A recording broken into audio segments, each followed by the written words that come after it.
En août 1951, la petite ville de Pont-Saint-Esprit dans le Gard devint le théâtre d'un événement inexplicable. Un calme estival régnait jusqu'à ce qu'une série de comportements étranges apparaissent parmi ses résidents. Des centaines de personnes, plus de 250 selon les archives, se mirent à agir de façon hallucinante, transformant la ville paisible en une scène de chaos. Parmi les témoignages troublants, un homme affirma voir des monstres sortir de son ventre. Un autre, persuadé d'être un avion, se précipita du haut d'un bâtiment, s'écriant « Je suis un avion ». Les rues résonnaient de cris et de lamentations de personnes en proie à des peurs incontrôlables, frappant les murs, hurlant à la mort. D'autres étaient secoués par des convulsions, tourmentés par des délires et des hallucinations visuelles d'une intensité telle qu'il était difficile de les faire redescendre à la réalité.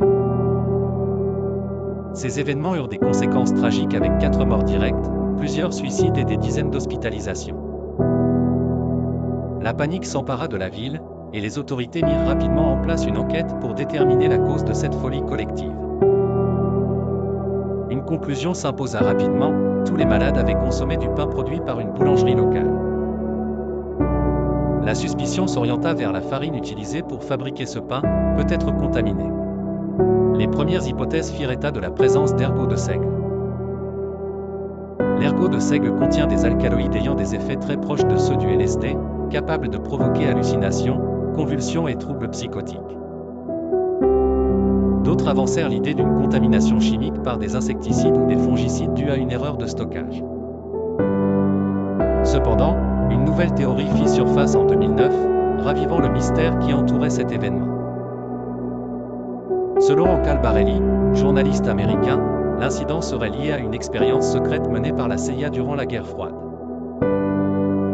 Le but de cette opération aurait été de tester les effets du LSD sur une population entière. Albarelli avance que des documents déclassifiés mentionneraient Pont-Saint-Esprit comme un site de test.